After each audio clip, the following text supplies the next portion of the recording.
Bonjour, c'est Pauline Philibert-Digem, je suis coach professionnel certifié et je vous accompagne dans le développement de votre business. En bonus, je vous montre comment trouver simplement vos clients et communiquer efficacement sur LinkedIn.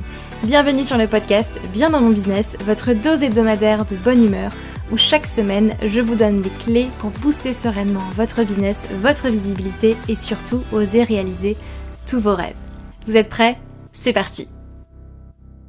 Vous savez que LinkedIn peut vous amener des clients, mais vous ne savez tout simplement pas comment vous y prendre ni même par où commencer.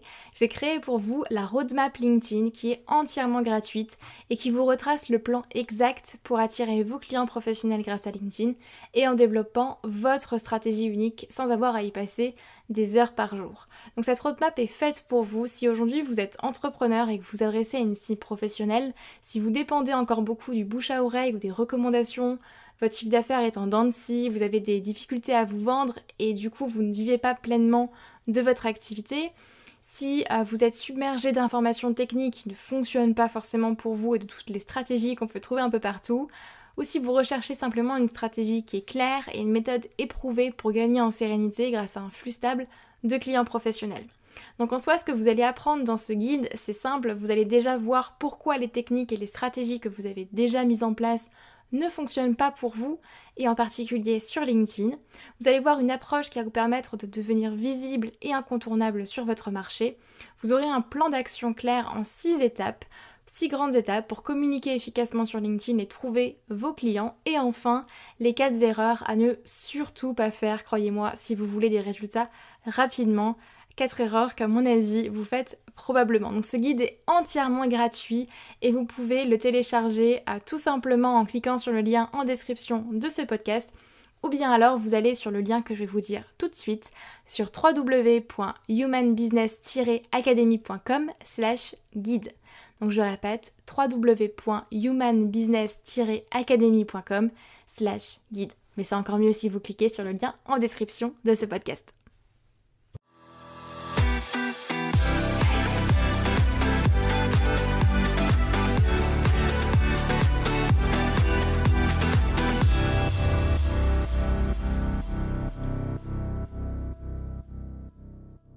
Hello tout le monde, j'espère que vous allez bien. Je suis très contente à nouveau, comme d'habitude, de vous retrouver sur ce podcast. Pour les nouveaux d'ailleurs, pour qui c'est le premier épisode de Bien dans mon business, bienvenue parmi nous, bienvenue par ici, bienvenue dans cet univers, trop contente de vous accueillir.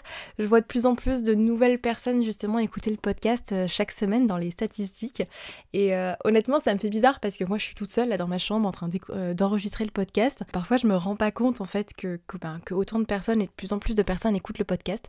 Donc ça me fait hyper plaisir et puis re-bienvenue en tout cas à ceux qui l'écoutent toutes les semaines.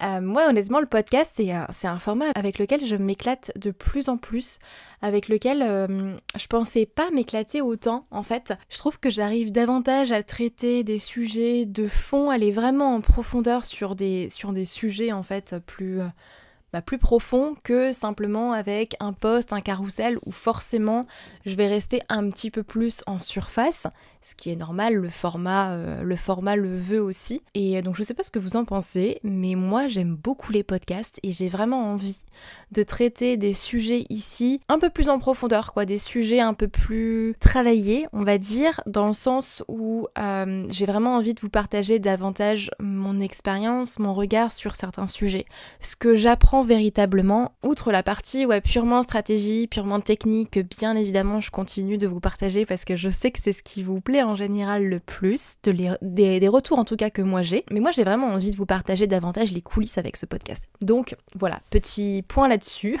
pour vous prévenir des prochains sujets qui viendront, et si vous avez des questions d'ailleurs sur les coulisses ou des choses que vous voudriez que je partage, n'hésitez pas à me le faire savoir, ça me donnera de belles idées et puis ça me permettra de vous créer du contenu que vous voulez voir, très clairement. Et du coup aujourd'hui, je vais faire suite à une demande d'une abonnée qui me demandait justement début février comment ça se passe en interne en termes de recrutement, en termes de gestion d'équipe, quand et comment en fait on délègue dans son business, est-ce que c'est nécessaire, est-ce qu'il vaut mieux rester solopreneur parce que comme ça on a moins de problèmes entre guillemets, ou est-ce que justement ça vaut le coup de s'entourer d'une équipe, d'autres personnes. Et j'avais vraiment envie de vous partager mon point de vue là-dessus, mon expérience, puisque en un an en fait on est passé de 2 à 9 personnes dans l'équipe, ce qui est pas rien. Donc forcément ça demande de travailler autrement, de mettre à jour des process, une méthode d'organisation et de management d'équipe aussi. J'ai appris un nouveau métier ces derniers 12 mois. Donc voilà, j'avais vraiment envie de vous partager mon point de vue par rapport à ça, ce que moi j'ai mis en place dans la boîte, comment est-ce qu'on s'organise aujourd'hui, et surtout qu'est-ce que ça veut dire pour vous, que vous soyez au tout début de votre activité, que vous soyez déjà lancé, que vous ayez déjà une équipe ou pas du tout. L'important c'est de se poser les bonnes questions pour savoir encore une fois où est-ce qu'on va, quand est-ce qu'on commence à déléguer, est-ce que vraiment j'ai envie de déléguer, et surtout comment on le fait pour éviter plein d'erreurs qu'on peut s'éviter quand même assez facilement. Et je vais vous partager d'ailleurs 3 de mes grandes erreurs que j'ai fait en recrutement. Je me suis posée dessus du coup récemment et c'est vrai que j'en ai fait pas mal des erreurs, donc j'avais vraiment envie de vous partager mon point de vue par rapport à tout ça. On va démarrer avec les 3 leviers pour développer votre entreprise. Pour développer votre entreprise aujourd'hui, il y a 3 leviers en fait que vous pouvez activer, qui sont l'argent, les compétences et le temps. Ce sont vraiment les 3 catégories sur lesquelles vous pouvez appuyer. Et si aujourd'hui vous êtes au début de votre activité, vous êtes déjà lancé depuis des années, voilà, vous voulez continuer à avancer pour atteindre vos objectifs, peu importe là où vous en êtes en fait aujourd'hui, demandez-vous déjà dans un premier temps quel est le levier que vous pouvez activer pour avancer. Est-ce que c'est un levier d'argent, parce que vous avez besoin d'argent pour lancer tel ou tel projet? Est-ce que c'est un besoin de compétences, auquel cas vous pouvez vous former ou alors effectivement recruter quelqu'un, on va en parler? Ou est-ce que c'est un levier de temps, vous avez vraiment besoin de récupérer du temps pour lancer votre business, ou récupérer du temps parce qu'aujourd'hui dans votre business vous courez partout et que vous n'avez pas le temps pour travailler vraiment sur les tâches importantes, sur les tâches de fond? Auquel cas, mon petit doigt me dit qu'il y a une super formation qui a été lancée il n'y a pas si longtemps que ça, qui s'appelle Productive Dream. Je fais ma promo comme ça, voilà, c'est passé. Mais on va en parler aussi du coup en termes de délégation, bien évidemment. Donc déjà, première chose, c'est vous demander, ok, voici les 3 leviers pour développer votre entreprise sur lesquels vous pouvez appuyer. Est-ce que j'ai besoin d'argent? Est-ce que j'ai besoin de compétences? Est-ce que j'ai besoin de temps? Alors, on a tous besoin des 3, mais en priorité, de quel levier en fait est-ce que j'ai besoin, et surtout comment est-ce que je peux l'activer? Ce qui m'amène à la grande question, quand est-ce qu'on commence à déléguer? Et j'embraye d'ailleurs sur ma première erreur de recrutement. Ça me permet de la placer, c'est que moi, ma première grande erreur de recrutement, ça a été de recruter trop tôt. Trop tôt parce que j'étais pas au clair sur pas mal de choses et que j'avais besoin en fait tout simplement d'une personne pour m'épauler sur certaines tâches administratives et de communication dans l'équipe. Donc ça c'était il y a déjà bien 2 ans et demi, donc ça fait un petit moment et je pense que j'ai recruté trop tôt, ou du moins avec des choses qui n'étaient pas encore assez en place. Mais pour répondre à la question, quand est-ce qu'on délègue? À quel moment est-ce que c'est bon justement de pouvoir déléguer? Déjà c'est quand on ne peut plus tout faire. À partir du moment où vous ne pouvez plus tout faire dans votre business, et c'est normal parce que forcément quand on démarre en tant que chef d'entreprise, que vous soyez auto-entrepreneur ou en société d'ailleurs, petit point, vous êtes chef d'entreprise. Vous gérez votre entreprise, c'est à vous qu'incombe la responsabilité de gérer votre entreprise, qu'on le veuille ou non d'ailleurs. Mais peu importe votre statut juridique. Et donc forcément au début quand on démarre, on porte un peu toutes les casquettes. On porte la casquette du créateur de contenu, la casquette du commercial, du comptable, du prestataire aussi, de celui qui fait, parce que vous avez aussi votre expertise, que vous soyez développeur web, photographe, vidéaste, coach, formateur, je ne sais quoi, vous avez votre casquette métier, expertise, mais vous avez également la casquette du comptable, la casquette du vendeur, la casquette de la personne qui fait toute la créa de contenu, la casquette de la personne qui gère le marketing, enfin forcément on porte toutes les casquettes, et à un moment donné, vous allez arriver au max. parce qu'on n'a que 24 heures dans la journée, parce que on peut pas non plus tout faire, on n'a que 2 bras, normalement 2 jambes, une tête, sauf si vous en avez 2, mais on peut pas tout faire à un moment donné forcément. Donc il arrive à un moment donné où vous ne pouvez plus travailler dans votre business tout le temps, mais il faut travailler sur votre business. Ça d'ailleurs, j'en avais déjà parlé dans d'autres épisodes de podcast, je vous invite à aller les checker. Et donc à ce moment-là, forcément, on manque de temps, on a besoin de récupérer du temps. C'est le 3e levier justement pour développer votre entreprise dont je vous parlais tout à l'heure. On a besoin de temps. C'est à ce moment-là qu'effectivement, on peut se dire, tiens, ce serait judicieux de commencer à recruter. Mais attention, recruter dans l'urgence n'est pas une bonne idée, je sais, je l'ai fait. Je vais vous en parler juste après. 2e option, quand déléguer ? Quand on ne sait pas faire. Quand on n'a pas forcément les compétences et qu'on n'a pas forcément envie de se former, justement. Parce que si vous voulez utiliser le levier compétences, vous avez 2 options. Vous vous formez, vous prenez une formation, vous y allez, hop, j'apprends comment faire, et j'y vais. Et du coup, je développe une autre compétence que je peux monétiser ou pas. Investir en soi, c'est la seule chose qu'on ne vous enlèvera jamais, ça c'est certain. Mais à un moment donné, si vous ne voulez pas en tout cas apprendre à le faire, il faut vous entourer de personnes compétentes. Admettons, si vous ne voulez pas créer du contenu sur LinkedIn, soit vous vous formez, mais si vous n'avez pas envie de le faire vous-même, ça va être compliqué, soit vous déléguez à quelqu'un qui est compétent pour vous le faire directement. Donc c'est vraiment les 2 options, j'ai envie de dire, où on peut se dire, tiens, là j'ai envie de déléguer, je ne peux plus tout faire tout seul. Il ne s'agit pas non plus de vous entourer d'une équipe de 15 personnes en 2 mois, c'est pas forcément l'idée, mais je peux commencer à déléguer par-ci, par-là, 2-3 petites tâches à 1 ou 2 personnes grand maximum. Et petit tips d'ailleurs pour celles et ceux qui ont suivi Productive Dream ici, vous savez qu'on parle de valeur horaire. Donc à partir du moment où votre valeur horaire est plus élevée que ce que vous coûterez une personne en termes de valeur horaire pour déléguer telle ou telle tâche, c'est bon, c'est le bon moment d'aller déléguer. Exemple, si votre valeur horaire elle est, de 50 € et que vous pouvez déléguer une tâche que vous aimez pas forcément faire à quelqu'un qui va vous coûter 40 € de l'heure, vous êtes gagnant et donc vous savez que vous allez être rentable. Par contre, si votre valeur horaire elle est à 10 € par heure, c'est pas rentable. Donc déjà, quand est-ce qu'on délègue ? C'est quand on ne peut plus tout faire et qu'on n'a plus de temps, donc un besoin de temps, ou alors qu'on a un besoin de compétences quand on ne sait pas faire. C'est les 2 principales catégories quand on peut se dire, là c'est le moment, je vais déléguer. Bien évidemment, je le redis si jamais c'était pas forcément clair, mais il n'y a aucune obligation de déléguer ou de se constituer une équipe. Si vous voulez faire tout votre parcours entrepreneurial en solo, j'ai envie de dire, c'est ok et il n'y a pas du tout de mal à ça. Moi, j'ai fait le choix de m'entourer d'autres personnes parce que je suis persuadée que c'est comme ça qu'on avance plus vite et surtout qu'on va beaucoup plus loin. Parce que ma vision aujourd'hui, je ne peux pas la porter toute seule avec mes bras et mes épaules. Je ne peux pas porter le poids du monde sur mes épaules non plus.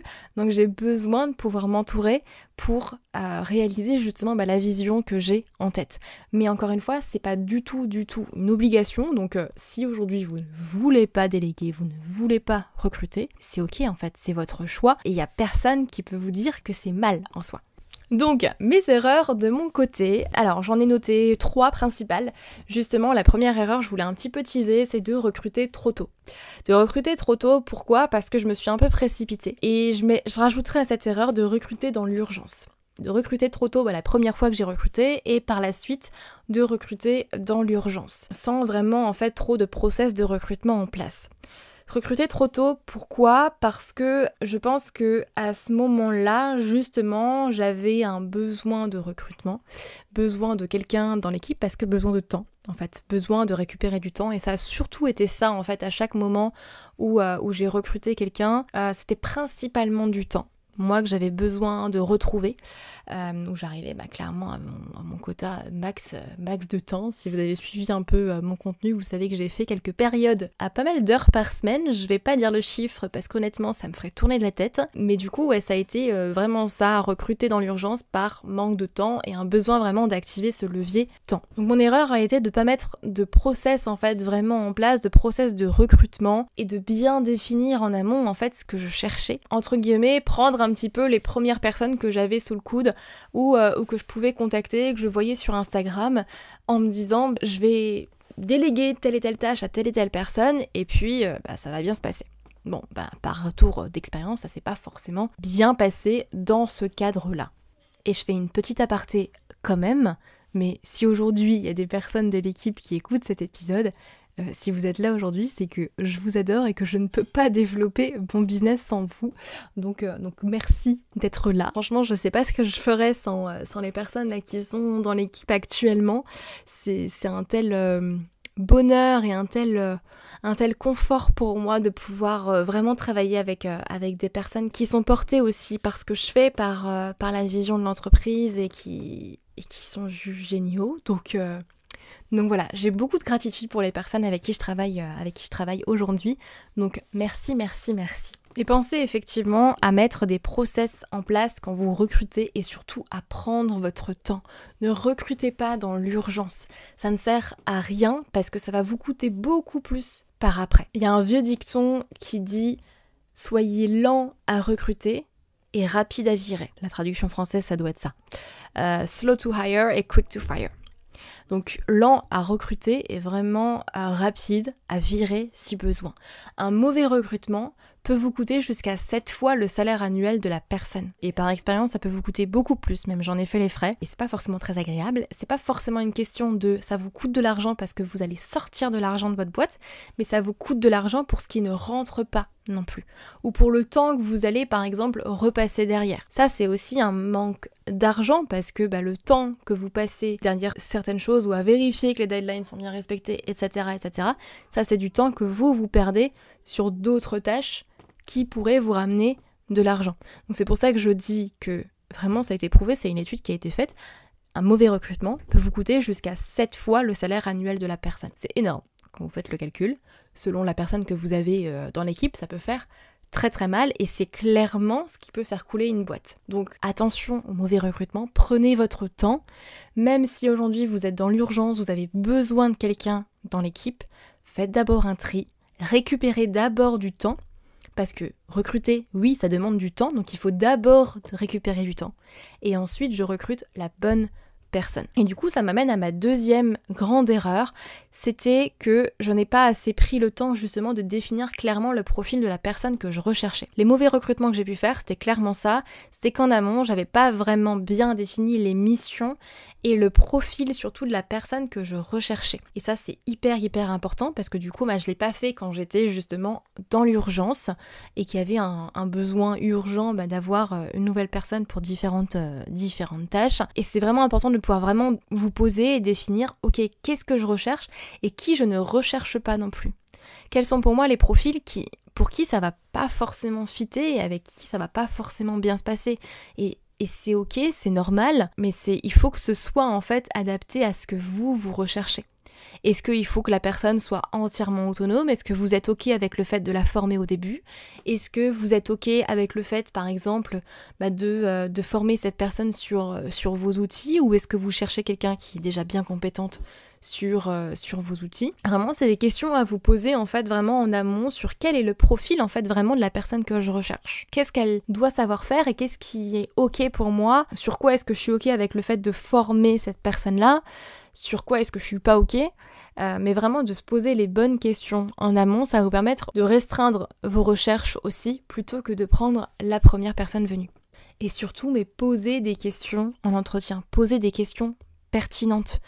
C'est comme ça que vous arriverez aussi à creuser et à voir si la personne est adaptée ou pas. Au-delà de juste la partie compétence, vous recrutez un être humain et il faut que ça fitte avec vous, avec ce que vous cherchez. Et du coup, ça m'amène à ma troisième grande erreur, c'est que, et ça j'en ai pris conscience d'ailleurs seulement là, en janvier, c'est que pendant longtemps, en fait, quand je cherchais à m'entourer dans mon équipe, je cherchais en fait à me dupliquer. Grande erreur. Je cherchais à me dupliquer plutôt que de chercher des personnes bien plus compétentes que moi. Je cherchais des personnes en fait à qui je pouvais déléguer certaines tâches que moi je faisais déjà et je partais du principe qu'il fallait que je me forme d'abord sur telle et telle compétence et qu'ensuite je la délègue. Ce que je pense qui est bien quand on démarre, pas forcément après. Je pense que ça peut être très limitant après. Et en fait je cherchais vraiment à chercher Pauline bis, quoi. C'était Pauline numéro 2. Mais forcément, je ne trouvais pas. Donc voilà, ça n'existe pas. Je ne peux pas me dupliquer. Par contre, je peux chercher des personnes qui sont plus compétentes que moi et qui vont être complémentaires. Et je ne sais pas si ça va vous parler, mais ne cherchez pas à vous dupliquer. Ne cherchez pas quelqu'un qui va juste pouvoir reprendre les tâches et les faire comme vous, en fait, vous les faites, mais cherchez une personne qui va être plus compétente que vous, en fait, et qui saura même mieux faire les choses que vous ne les avez fait jusqu'à présent. Et c'est comme ça que vous allez récupérer du temps, de la compétence et du coup, de l'argent aussi. On en revient aux 3 leviers pour développer votre entreprise. Parce que plus vous allez chercher votre mouton à 5 pattes, et vous, en fait, vous dupliquez, plus vous allez perdre du temps, parce que vous allez devoir former la personne, et que ça va pas être comme vous, en fait, vous le souhaitez. Et vous gagnerez davantage à avoir des personnes plus compétentes que vous dans l'équipe, parce qu'elles pourront vraiment ajouter une valeur ajoutée, tout simplement, à votre business, et vous permettre d'aller plus loin, penser à des choses auxquelles vous, en fait, vous n'aurez tout simplement pas pensé. Être chef d'entreprise, c'est un petit peu comme être un chef d'orchestre. Vous n'avez pas besoin de savoir jouer de tous les instruments. Par contre, vous devez coordonner toute votre équipe pour que chacun puisse jouer de son instrument au bon moment et de la bonne manière. Je dois vous avouer que j'aime bien ma petite métaphore avec la musique. J'en suis plutôt fière. Et du coup, ça m'amène à ma 4e erreur. Alors, c'était pas prévu, mais elle vient de me venir, donc je vous la partage. 4e erreur bonus, c'est de penser que mon entreprise, c'est mon bébé. Quand on démarre, forcément, notre entreprise, c'est notre bébé. On est investi à 300% dedans, on a envie qu'elle décolle, on a envie que ça fonctionne, que ça marche, de faire plus de chiffre d'affaires, d'impacter plus de monde, etc., etc. Mais à un moment donné, vous allez arriver à un stade où il faudra bien comprendre que votre entreprise, ce n'est pas votre bébé. Et je remercie 1000 fois la personne qui m'a dit cette phrase il n'y a pas si longtemps que ça, à un séminaire à Genève, qui peut-être écoutera cet épisode de podcast que j'ai rencontré justement à Genève récemment. Ton entreprise, c'est pas ton bébé. Et même si j'avais déjà entendu 1000 fois cette phrase, là ça m'a fait l'effet d'un électrochoc. C'est tellement vrai en fait.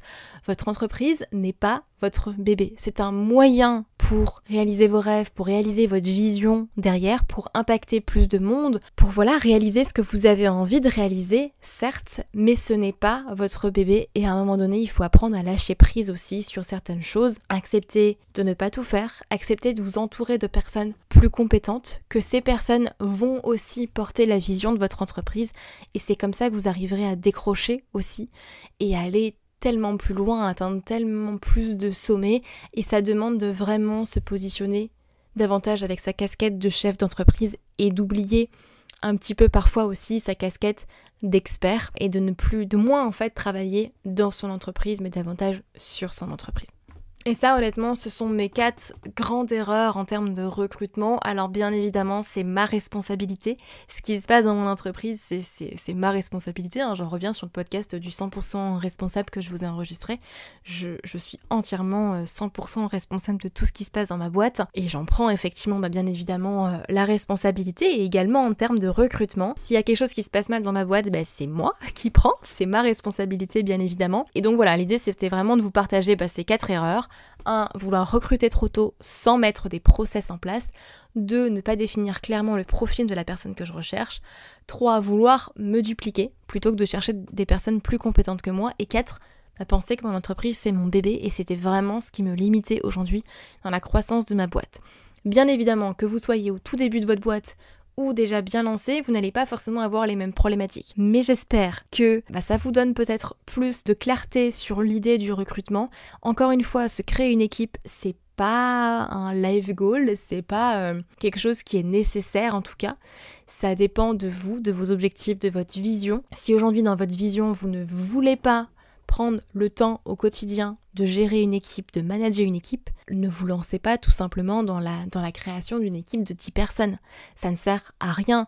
Bien évidemment, vous faire accompagner d'une assistante, d'un assistant au quotidien qui va vous épauler sur différentes petites tâches, ok, ça peut être pertinent, mais ne recrutez pas une équipe de 10 personnes si vous ne voulez pas prendre le temps de manager une équipe. Ça paraît logique, mais je pense que c'est important à comprendre parce que parfois on a de mauvaises images, je pense, de la réussite. On voit plein de choses choses sur Instagram, sur les réseaux sociaux, et on se dit tiens, ce serait cool. Mais c'est encore une fois de revenir à l'essentiel et de se demander ok, qu'est-ce qui est juste pour moi, qu'est-ce qui est bon pour moi, qu'est-ce que signifie la réussite pour moi, est-ce que ça passe par une équipe ou pas, à vous de voir. En tout cas, si c'est le cas, comment est-ce qu'on délègue ? 3 étapes pour moi hyper importantes. 1. Bien définir en amont le profil de la personne et qui je ne veux pas. Qui est-ce que je veux, qui je ne veux pas, comment ça se traduit en termes de compétences, en termes de profil. Puis mettre en place des process clairs de toutes les tâches que vous faites. Ça, vous pouvez déjà prendre de l'avance en, par exemple, enregistrant votre écran quand vous faites telle ou telle tâche. Exemple, quand j'ai commencé à déléguer le montage du podcast, j'ai commencé tout simplement à enregistrer mon écran quand je montais un épisode de podcast, tout simplement. Que après, je peux donner à la personne qui va monter l'épisode de podcast. Ça permet de gagner du temps.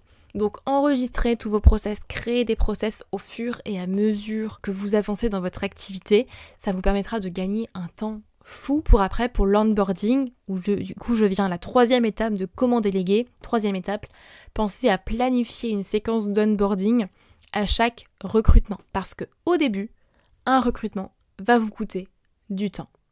Et oui, au début, si vous avez besoin de récupérer du temps et que du coup c'est pour ça que vous déléguez, il faut bien garder en tête qu'un recrutement va vous demander du temps au début.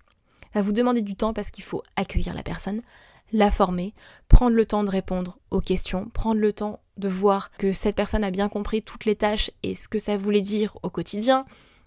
Vraiment prendre le temps de faire des points de suivi réguliers pour s'assurer que après ça puisse rouler comme sur des roulettes. Et cette séquence d'onboarding, elle peut durer 1 semaine comme elle peut durer 2 mois en fonction bien évidemment du poste de la personne.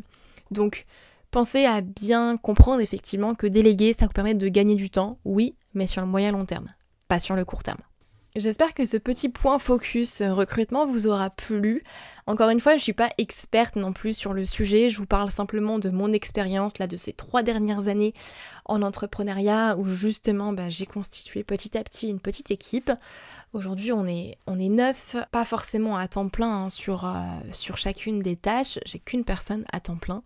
Le reste ça peut être différents volumes horaires, mais pour des domaines bien précis sur lesquels chacun est très compétent dans ce domaine. Et c'est important pour moi de ne pas avoir de poste général, mais d'avoir des postes bien précis sur des domaines d'expertise bien précis et de m'entourer de personnes qui sont compétentes dans leur domaine en fait d'expertise. Donc voilà, j'espère que ça vous aura plu. J'ai essayé de faire court, synthétique pour vraiment vous donner mon regard là-dessus, sur la partie recrutement. N'hésitez pas, lancez-vous, testez, essayez de recruter quelqu'un et de voir ce que ça peut donner. N'hésitez pas à demander des recommandations aussi à d'autres entrepreneurs qui pourront vous recommander beaucoup plus facilement d'autres personnes justement pour déléguer telle ou telle tâche. Mais voilà, dans un premier temps, définissez bien en amont qu'est-ce que vous voulez déléguer, quelles sont les tâches que vous voulez déléguer, quel est le profil de la personne que vous cherchez, qu'est-ce que vous ne voulez pas. Et ensuite, je mets en place les process clairs de tout ce que je veux déléguer, le process de recrutement, puis ensuite je planifie ma séquence d'onboarding. Voilà un petit peu en tout cas comment moi je fonctionne de mon côté. Et encore une fois, un grand merci à chacune des personnes qui font partie de l'équipe pédagogique, de la création de contenu, de la partie technique, etc. Enfin de la partie commerciale également. Certains d'entre vous ont déjà été en relation avec plusieurs personnes de l'équipe. Et franchement, je sais pas ce que je ferais sans eux, il y a des hommes aussi. Et je suis très contente d'avoir fait ce choix-là, même si j'ai fait un paquet d'erreurs, mais c'est comme ça qu'on apprend, c'est comme ça qu'on avance. Les erreurs, au final, ce n'est qu'une étape sur le chemin de la réussite, sur le chemin, en fait, tout court. Donc voilà, je suis très contente d'avoir fait ces erreurs-là et de vous les partager, en tout cas, aujourd'hui, sur ce podcast. N'hésitez pas à me donner votre retour sur ces épisodes de podcast-là, si ça vous plaît ou pas, et si vous voulez que je traite d'un sujet en particulier, plus en profondeur, un sujet, par exemple, que je viens de vous partager aujourd'hui, dites-le moi, n'hésitez pas. Moi ça me fera du contenu donc je serai contente. et puis du coup ça me permettra vraiment encore une fois de créer du contenu qui vous plaît à vous et de permettre de répondre à vos questions. Donc n'hésitez pas à m'envoyer un petit message. Et si l'épisode vous plaît et que le podcast vous plaît, n'hésitez pas également s'il vous plaît à me mettre une petite note et un petit commentaire sur Apple Podcast ou Spotify. Ça aidera le podcast à se faire connaître. Et puis c'est quand même, moi ça me fait plaisir. Donc merci pour vos retours d'avance. Et puis je vous souhaite une très très belle journée. Prenez soin de vous. Et on se retrouve la semaine prochaine, en mars, pour le prochain épisode de Bien dans mon business. Bye bye.